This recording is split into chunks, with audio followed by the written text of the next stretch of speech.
सत श्री अकाल जी, तुसीं वेख रहे हो जी पंजाब हरियाणा हिमाचल ते मैं तुहानूं अनुबीर ते लैके हाज़र हां बुलेटिन गुड मॉर्निंग पंजाब ते बुलेटिन दा आगाज़ करांगे इस वेले दी अहम खबर नाल। मोहाली दे विच वापरी विक्की मिड्डू खेड़ा दे कतल दी सनसनीखेज वारदात ने पंजाब दी कानून व्यवस्था नूं जिथे सवालां दे विच लिया के खड़ा कर दिता है, उत्थे ही पुलिस दी कारगुजारी उपर भी कई सवाल खड़े कर दिते ने। बदमाश बेखौफ दिन दिहाड़े कतल दी वारदात नूं अंजाम दे के फरार हो गए अते पुलिस हुण तक उन्हां नूं फड़ भी नहीं सकी।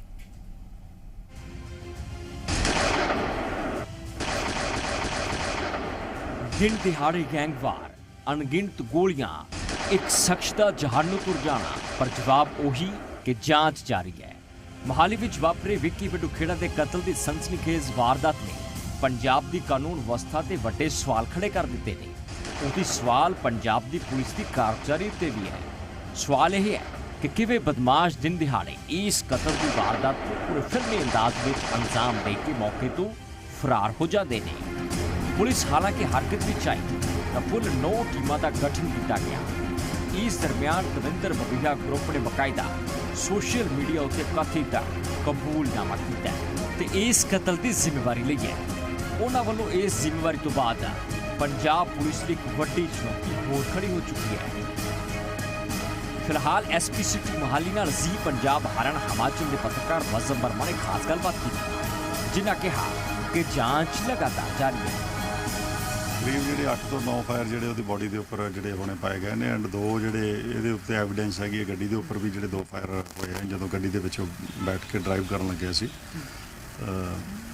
फिलहाल जी हैगी कि सारी डिटेल जी इन्वेस्टिगेशन चल रही है, बट प्री मैच्योर स्टेज हैगी कोई असी इस ते तुहानूं जिहड़ी हैगी है।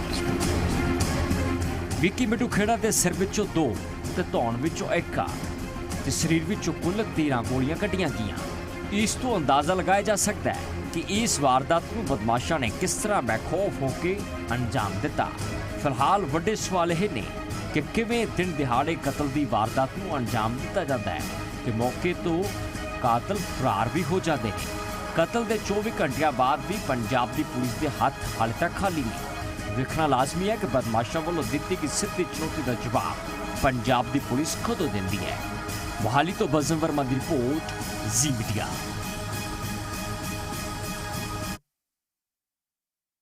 ਇਹ ਉਹ ਗੱਡੀ ਹੈ ਜਿੱਥੇ ਤੁਸੀਂ ਤਸਵੀਰਾਂ ਦੇਖ ਸਕਦੇ ਹੋ। ਜਿਹੜੇ ਬੁਲਟ ਦੇ ਨਿਸ਼ਾਨ ਜਿਹੜੇ ਨੇ ਉਹ ਸਾਫ਼ ਤੌਰ ਤੇ ਇੱਥੇ ਦੇਖੇ ਜਾ ਸਕਦੇ ਨੇ ਤੇ ਖੂਨ ਦੇ ਨਿਸ਼ਾਨ ਤੁਹਾਨੂੰ ਪੂਰਾ ਵਾਕਿਆ ਦੱਸ ਦਿੰਦੇ ਕਿ ਜਦ CCTV 'ਚ ਜਿਸ ਤਰੀਕੇ ਨਾਲ ਦੇਖਿਆ ਗਿਆ ਕਿ ਵਿੱਕੀ ਮਿੱਡੂ ਖੇੜਾ ਜਦ ਅੰਦਰ ਗੱਡੀ 'ਚ ਬੈਠਣ ਲੱਗੇ ਉਸ ਦੌਰਾਨ ਇੱਕ ਫਾਇਰ ਜਿਹੜਾ ਹੈ ਉਹ ਇਸ ਪਾਸਿਓਂ ਕੀਤਾ ਗਿਆ, ਜਿਹੜਾ ਕਿ ਤੁਸੀਂ ਇੱਥੇ ਦੇਖ ਸਕਦੇ ਹੋ। ਇੱਕ ਵਿਅਕਤੀ ਜਿਹੜਾ ਇੱਥੇ ਖੜਾ ਸੀ ਤੇ ਦੂਜਾ ਵਿਅਕਤੀ ਜਿਹੜਾ CCTV ਦੇ ਆਧਾਰ 'ਚ ਦੇਖਿਆ ਜਾ ਸਕਦਾ ਹੈ ਕਿ ਉਹ ਇਸ ਪਾਸੇ ਖੜਾ ਸੀ। इस पासे खड़े व्यक्ति ने जोड़ा है वो पहले फायर किए, जोड़ा कि फायर जोड़ा है वो 2 फायर एक इत्थे ते एक इत्थे जोड़ा है वो सामने देखा जा सकता है। ये मैं अपने कैमरामैन को कहूँगा जरूर दिखाण जिथे निशान बनाए गए ने। इत्थों फायर जोड़े ने वो किए गए। जब इत्थों फायर किया गया तो विक्की मिड्डू खेड़ा दे जी बाँह है उत्थे गोली वजी, वो CCTV भी देखी जा सकती है कि बाँह चो खून जोड़ा है वो निकलना शुरू हो गया सी। उस तो बाद इत्थों फायर किए गए तो उस तो बाद जब विक्की मिड्डू खेड़ा ने फोन सुट्टिया उहदे अगे भज्जण की कोशिश की तो उस दौरान दे तुसीं खून के निशान तुसीं देख सकते हो। इस गड्डी चों किस तरीके ने बाहर निकल के भज्जण की कोशिश की एक पासे, पर एक पासे जब भज्जण की कोशिश की उत्थे दीवार सी, कोई थां नहीं सी भज्जण नूं, इस करके फिर दोबारा तो घूम के दूजे पासे नूं जिहड़ा है जाण की कोशिश की। जब दूजे पासे गए तो तुसीं अंदाज़ा ला सकते हो किस तरीके नाल बेरहमी नाल कतल जिहड़ा है वाकई दी वारदात तो अंजाम देने की कोशिश की गई, क्योंकि SP सिटी ने कहा कि 6 ਤੋਂ 7 करीब 8 जिहड़ा गोलियां वो मारियां गईयां ਤੇ ਘੱਟੋ ਘੱਟ 100 मीटर का एरिया सी जिथे दीवार भी टप्पण की कोशिश की गई, गोलियां उत्थे तक मारते गए। यानी पूरे तरीके नाल जिहड़ी है प्लैंड जोड़ा एक तरीके नाल मर्डर इनू करार दिता गया। पर नाल दे नाल ये भी कहा जा रहा है कि इन्वेस्टिगेशन च हजे होर कई सारे खुलासे जिहड़े होने बाकी ने। एक पोस्ट जिहड़ी है वो जारी की जाती है सोशल मीडिया ते फेसबुक ते दविंदर बबीहा गैंग वालों, जिहदे विच लिखिया जाता है कि लक्की ने कई बार लक्की भरा ने कई बार जिहड़ा है वो इनू समझाउण की कोशिश की कि साडे एंटी ना चले। ये तक जिहड़ा है आरोप लाए गए ने कि लॉरेंस बिश्नोई गैंग दे नाल जिहड़े ने वो संपर्क च सीगे विक्की मिड्डू खेड़ा। पर नाल दे नाल ये भी कहा गया कि उन्हां नूं नंबर प्रोवाइड किए जाते सीगे जिहड़े भी बिजनेसमैन ने सैलीब्रिटी ने, ताकि अगे जिहड़ा है उन्हां तो पैसे वसूले जाण। इस तरीके नाल एंटी चलन दे करके इस तरीके नाल हमला किया गया। हालांकि पुलिस ये कह रही है कि वेरीफिकेशन की जाएगी, ऑथेंटिसिटी जिहड़ी है वो चैक की जाएगी तो उस एंगल के आधार पर भी जी है वो इन्वेस्टिगेशन चल रही है तो अगे इन्वेस्टिगेशन कंकलूड करके जोड़ा है वो सामने सारा कुछ रखा जाएगा।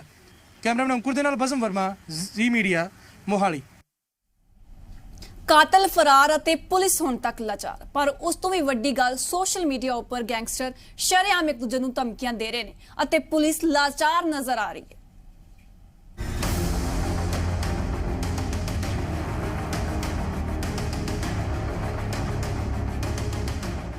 दिन दिहाड़े कतल ते मुलजम फरार, ये सवाल पंजाब पुलिस के सामने खड़ा है। कतल की यह सनसनीखेज वारदात किस ने अंजाम दिता, पर बेखौफ गैंगस्टर शरेआम सोशल मीडिया उपर एक दूजे नूं चुनौतियां दे रहे हैं। बंबीहा ग्रुप वालों विक्की मिठू गेड़ा के कतल की जिम्मेवारी लैण के ऐलान के नाल ही हुण लॉरेंस बिश्नोई गैंग वालों भी धमकी वाली पोस्ट पाई गई है। इस पोस्टर च लिखिआ है, कल अपने वीर मिठू खेड़ा सानू सब नूं छड्ड के चला गया, वीर तेरी कमी कदे भी पूरी नहीं होनी। ਇਹ ਭਰਾ ਦਾ ਸਾਡੇ ਅਪਰਾਧਾਂ ਨਾਲ ਕੋਈ ਲੈਣਾ ਦੇਣਾ ਨਹੀਂ ਸੀ। ਜਿਸ ਨੇ ਵੀ ਸੁਣਿਆ ਇਸ ਭਰਾ ਦੇ ਬਾਰੇ ਚੰਗਾ ਹੀ ਸੁਣਿਆ। ਹੁਣ ਜ਼ਿਆਦਾ ਕੁਝ ਨਹੀਂ ਬੋਲਾਂਗੇ, ਬਸ ਹੁਣ ਕਰਕੇ ਦਿਖਾਵਾਂਗੇ। ਬਾਕੀ ਰਹੀ ਗੱਲ ਜੋ ਵੀ ਇਸ ਭਰਾ ਦੇ ਕਤਲ ਦਾ ਜ਼ਿੰਮੇਵਾਰ ਹੈ, ਇਸ ਦਾ ਨਤੀਜਾ ਥੋੜੇ ਹੀ ਦਿਨਾਂ ਵਿੱਚ ਮਿਲ ਜਾਵੇਗਾ। ਯੂਥ ਅਕਾਲੀ ਦਲ ਦੇ ਆਗੂ ਦਾ ਕਤਲ ਦਾ ਮਾਮਲਾ ਲਗਾਤਾਰ ਭਖਦਾ ਜਾ ਰਿਹਾ ਹੈ। ਬਿਸ਼ਨੋਈ ਗਰੁੱਪ ਵੱਲੋਂ ਵਿੱਕੀ ਮਿੱਠੂ ਖੇੜਾ ਦੇ ਕਾਤਲਾਂ ਨੂੰ ਚੁਣੌਤੀ ਦਿੱਤੀ ਗਈ ਹੈ ਕਿ ਕਤਲ ਦਾ ਜਲਦ ਬਦਲਾ ਲਿਆ ਜਾਵੇਗਾ।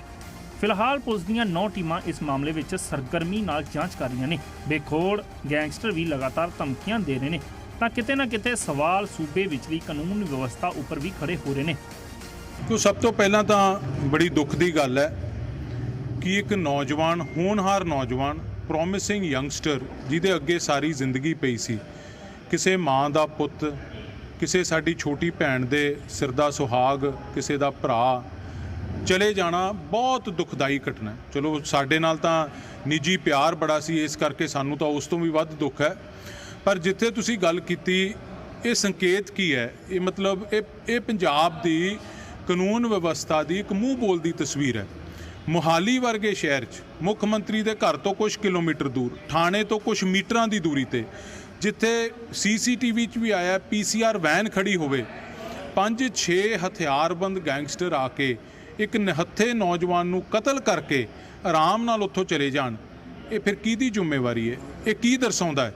ਇਹ ਦਰਸਾਉਂਦਾ ਕਿ ਪੰਜਾਬ 'ਚ ਅੱਜ ਕਾਨੂੰਨ ਵਿਵਸਥਾ ਨਾਂ ਦੀ ਕੋਈ ਚੀਜ਼ ਨਹੀਂ ਹੈ। ਨਿਊਜ਼ ਡੈਸਕ ਰਿਪੋਰਟ, ਜ਼ੀ ਮੀਡੀਆ।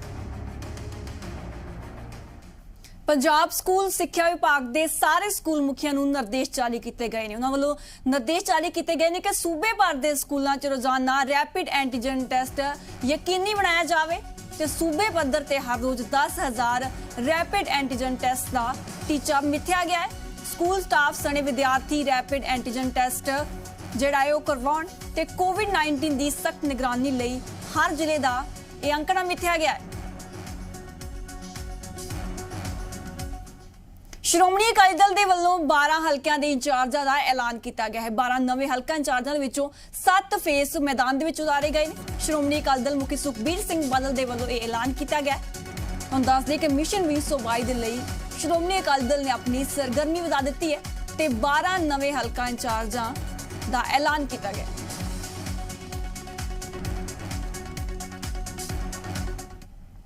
ਸ਼੍ਰੋਮਣੀ ਅਕਾਲੀ ਦਲ ਦੇ ਵੱਲੋਂ 12 ਵਿਧਾਨ ਸਭਾ ਸੀਟਾਂ ਲਈ ਹਲਕਾ ਇੰਚਾਰਜਾਂ ਦੇ ਨਾਂ ਦਾ ਐਲਾਨ ਕਰਨ ਤੋਂ ਬਾਅਦ ਬਰਨਾਲਾ ਵਿਖੇ ਪਾਰਟੀ ਵਰਕਰਾਂ ਨੇ ਖੁਸ਼ੀ ਜ਼ਾਹਿਰ ਕਰਦਿਆਂ ਜਸ਼ਨ ਮਨਾਇਆ ਤੇ ਲੱਡੂ ਵੰਡੇ।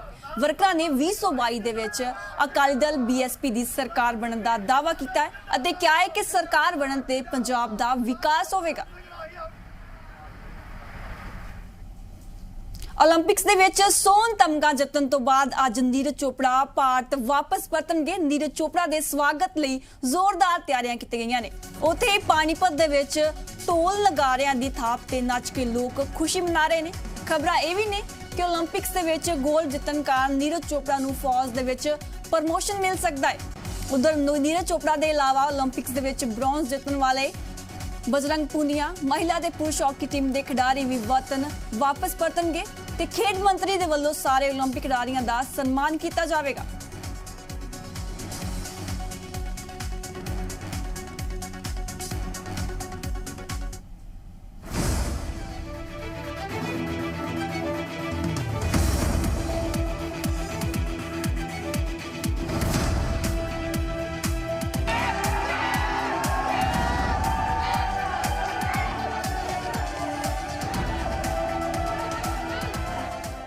हमें नाज है कि हमारा बेटा एथलेटिक में गोल्ड मेडल लेके देश का सुखा पूरा कर पाया।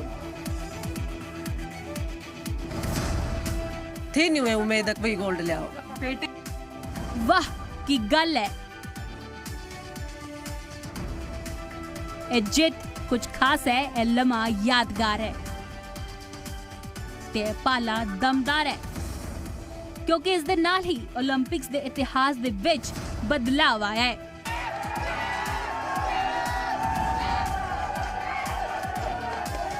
ਭਾਰਤ ਦਾ 올림픽ਸ ਦੇ ਵਿੱਚ ਐਥਲੈਟਿਕਸ ਦਾ 골ਡ ਜਿੱਤਣ ਦਾ 121 ਸਾਲਾਂ ਦਾ ਇੰਤਜ਼ਾਰ ਖਤਮ ਹੋ ਚੁੱਕਾ ਹੈ। ਜੈਵਲਿਨ ਥਰੋਅਰ ਨੀਰਜ ਚੋਪੜਾ ਨੇ ਦੇਸ਼ ਦੇ ਲਈ ਐਥਲੈਟਿਕਸ ਦੇ ਵਿੱਚ ਪਹਿਲਾ 골ਡ ਮੈਡਲ ਜਿੱਤਿਆ ਹੈ। 1960 ਦੇ ਰੋਮ 올림픽 ਦੇ ਵਿੱਚ ਆਜ਼ਾਦ ਭਾਰਤ ਦੀ ਅੱਖਾਂ ਦਾ ਸੁਪਨਾ ਅਧੂਰਾ ਰਹਿ ਗਿਆ ਸੀ। ਦੇਸ਼ ਦੇ ਫਲਾਈਂਗ ਸਿੱਖ ਮਿਲਖਾ ਸਿੰਘ ਮਹਿਜ਼ 0.1 ਸੈਕਿੰਡ ਤੋਂ ਮੈਡਲ ਤੋਂ ਚੁੱਕ ਗਏ, ਲੇਕਿਨ ਹਿੰਦੁਸਤਾਨ ਦੌੜਦਾ ਰਿਹਾ ਐਥਲੈਟਿਕਸ ਦੇ ਵਿੱਚ ਆਪਣੇ ਪਹਿਲੇ ਮੈਡਲ ਦੇ ਲਈ ਤੇ ਮੰਜ਼ਿਲ ਮਿਲੀ ਟੋਕੀਓ 'ਚ। ਨੀਰਜ ਚੋਪੜਾ ਨੇ ਜੈਵਲਿਨ ਦੇ ਵਿੱਚ ਭਾਰਤ ਨੂੰ ਪਹਿਲਾ 골ਡ ਦਿਲਾਇਆ ਤੇ ਦੇਸ਼ ਝੂਮ ਉੱਠਿਆ।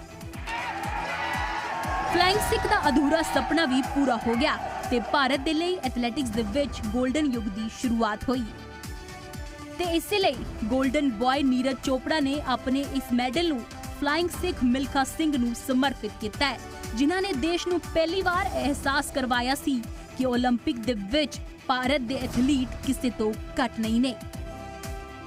मिल्खा जी का ये बहुत बड़ा सपना था कि एथलेटिक्स में कोई मेडल आए और कोई गोल्ड जीते और अपना राष्ट्रगान बजे, तो आज उनका सपना पूरा हुआ है, पर वो आज हमारे बीच में है नहीं, पर इस बात का थोड़ा दुख है, लेकिन वो जैसे भी है जहाँ से देख रहे हैं तो बहुत खुश होंगे। भारत ने 1900 ਦੇ ਵਿੱਚ ਹੋਏ ਦੂਸਰੇ 올림픽 ਗੇਮਸ ਦੇ ਵਿੱਚ ਪਹਿਲੀ ਵਾਰੀ ਹਿੱਸਾ ਲਿਆ ਸੀ। तद तो लेके आज तक कोई भी भारतीय एथलेटिक्स किसी भी इवेंट दे विच मेडल नहीं जीत पाया। 1900 ओलंपिक दे विच ब्रिटिश इंडिया दे वल्लों खेलते हुए स्प्रिंटर नॉर्मन प्रिचार्ड ने 2 सिल्वर मेडल जीते सी, लेकिन प्रिचार्ड ब्रिटिश नागरिक सी। लेकिन नीरज चोपड़ा दे पाले ने आज टोक्यो दे विच हिंदुस्तान दा परचम लहरा दिता है। इंडिया दा गोल्डन बॉय नीरज ने पहली बार दे विच ही ओलंपिक दे विच गोल्ड जीतिया है। नीरज एथलैटिक्स दे गोल्डन जितन वाले पहले भारतीय ने। इंडिविजुअल इवेंट दे विच गोल्ड जितन वाले दूसरे भारतीय बने। 12वीं वर्ल्ड रैंकिंग दे नीरज ने 12 खिलाड़ियों नूं पिछाड़िया। दूसरे नंबर दे खिलाड़ी तो करीब 1 मीटर अगे रहे। मुकाबले तो पहला जर्मनी दे चैंपियन खिलाड़ी वेटर ने कहा सी कि नीरज उन्हां नूं छू ही नहीं पाएंगे, लेकिन वेटर खुद भी मुकाबले तो बाहर हो गए। ऐसे थोड़ा अजीब फीलिंग भी आई थी, क्योंकि एक इतना अच्छा एथलीट है, इतना बड़ा थ्रोअर है, और वो बेस्ट 8 से बाहर निकल गया, तो मुझे बहुत अजीब भी लगा। लेकिन वही है कि फिर मैंने अपने खुद की थ्रो पे भी ध्यान दिया कि यार अभी क्या कर सकते हैं, स्पोर्ट्स है, अप डाउन चलता रहता है, तो उनके लिए थोड़ा बुरा तो लगा, लेकिन फिर अपनी थ्रो का भी मैंने कोशिश किया कि और अच्छा करूं। नीरज चोपड़ा आज हिंदुस्तान दे लई कामयाबी दा दूसरा नाम है। इस तो पहला 2017 एशियन चैंपियनशिप दे विच गोल्ड जित्तिया सी। 2018 कॉमनवेल्थ गेम्स दे विच भी गोल्ड जित चुके ने नीरज ते 2018 दे विच ही एशियन गेम्स दे विच भी गोल्ड दी प्राप्ति कीती सी ते इस बार शायद अपनी कामयाबी ते पूरा भरोसा सी, जिस दा जिक्र प्रधानमंत्री मोदी ने भी कीता है। अनेक मुसीबतें आई, बीच में आपको चोट भी आई थी, लेकिन उसके बावजूद भी आपने बहुत बड़ा कमाल करके दिया, और ये मेहनत के कारण होता है जी। नहीं, बहुत ही ज्यादा सर, बहुत मुश्किल टाइम रहा था, बीच में इंजरी आई थी और ऐसा लग रहा था कि पता नहीं कैसा कम है। लेकिन जिस दिन आप जा रहे थे और मेरी आपसे जो बात हुई, मैंने देखा कि आपके चेहरे में एकदम कॉन्फिडेंस था, आपकी बातों में कॉन्फिडेंस था, और दूसरा मैंने देखा आपको प्रेशर नहीं था, बिल्कुल हंसते खेलते थे आप। वही कोशिश कर रहा था कि बस अपना जितनी मेहनत की है बस बिना प्रेशर की कोशिश कर रहा था कि अपना 100% दूं, क्योंकि यही ऐसा दिन था लाइफ का जहाँ पे जो सबसे जरूरी था मेरे स्पोर्ट्स कैरियर का। ਅੱਜ ਨੀਰਜ ਚੋਪੜਾ ਦੀ ਕਾਮਯਾਬੀ ਪੂਰੇ ਦੇਸ਼ ਦੇ ਸਿਰ ਨੂੰ ਗਰਵ ਨਾਲ ਉੱਚਾ ਕਰ ਰਹੀ ਹੈ। ਨੀਰਜ ਨੇ ਟੋਕੀਓ ਦੇ ਵਿੱਚ ਪਾਣੀਪਤ ਦਾ ਦਮ ਵੀ ਦਿਖਾ ਦਿੱਤਾ ਤੇ ਦੁਨੀਆ ਨੂੰ ਦੱਸ ਦਿੱਤਾ कि हुण नवा भारत एथलैटिक्स दे अपने स्वर्ण युग की शुरुआत कर चुका है। ब्यूरो रिपोर्ट, जी मीडिया।